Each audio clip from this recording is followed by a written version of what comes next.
So, you step right into a neon-drenched, completely chaotic pleasure district, and amidst all that absolute urban filth, you run into this stunning, incredibly sharp woman who completely shatters the expected cyberpunk aesthetic. Yes, I am talking about Madame M, short for Madame Masseuse, from Final Fantasy VII Remake. She stands out as an intricate psychological enigma, boasting distinctly Western facial features, yet completely draped in a staggeringly complex, luxurious garb of a traditional Japanese Oiran.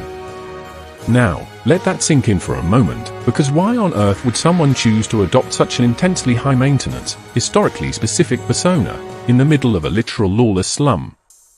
It is pure, unfettered transactional sociology, mixed with a healthy dose of pure psychological survival, proving she knows exactly how to manipulate the environment. If you look closely at her garment, that gorgeous, dark kimono features an oversized, vibrant orange-red obi belt, tied right at the front. Historically, in the old entertainment quarters of Japan, a front-tied obi was the calling card of an elite courtesan, which adds a whole new, deeply overt layer of meaning to the fact that Madame Masseuse runs a highly exclusive, supposedly reputable, hand massage parlor. Talk about giving someone a hand while completely taking over the room. She turns intimacy into a premium, ironclad business transaction where she holds every single card. Her aesthetic symbolism is incredibly loud, with those dangling, golden kanzashi hairpins framing her face almost like concealed weapons, while her vocal performance swings like a violent pendulum, shifting from a soothing, seductive whisper during her luxury courses, to full-throated, unhinged screaming when her patient snaps. The developers clearly drew immense inspiration from the real-world history of the Yoshiwara pleasure districts, where top-tier Oiran were far more than simple entertainers. They were highly educated, exceptionally wealthy figures who possessed the rare, legendary authority to flat-out reject affluent clients. By pasting this ancient power dynamic directly into the dystopian chaos of Sector 6, Final Fantasy VII Remake delivers a very memorable secondary character. When you first meet Madame Masseuse, she carries herself with this almost hypnotic, flawless grace, but, oh boy, the second a customer tries to skimp on the gill, or disrespects her boundaries, that elegant mask cracks instantly, to reveal a shockingly loud, crude temper.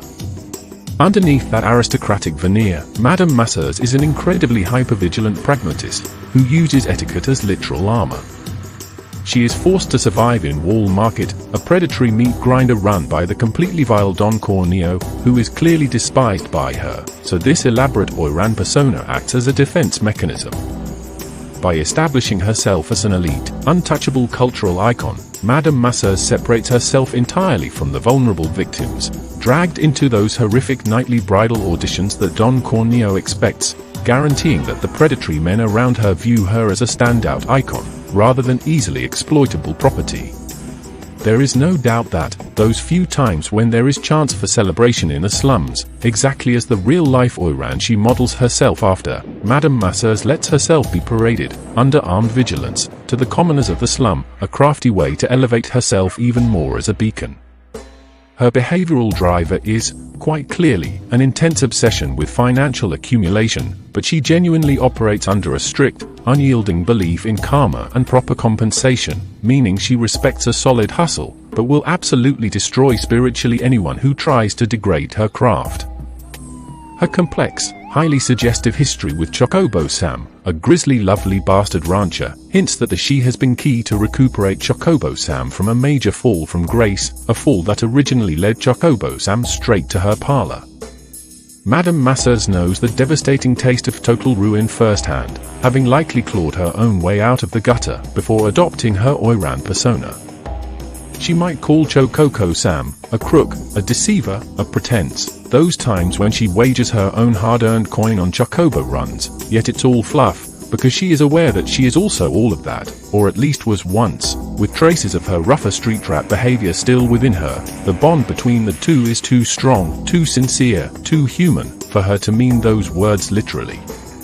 It's more akin to a fiancé, or a wife, grumping about an husband, or a groom, who can easily do better, but rather for a more wayward life, specifically for the sake of uncertainty and risk.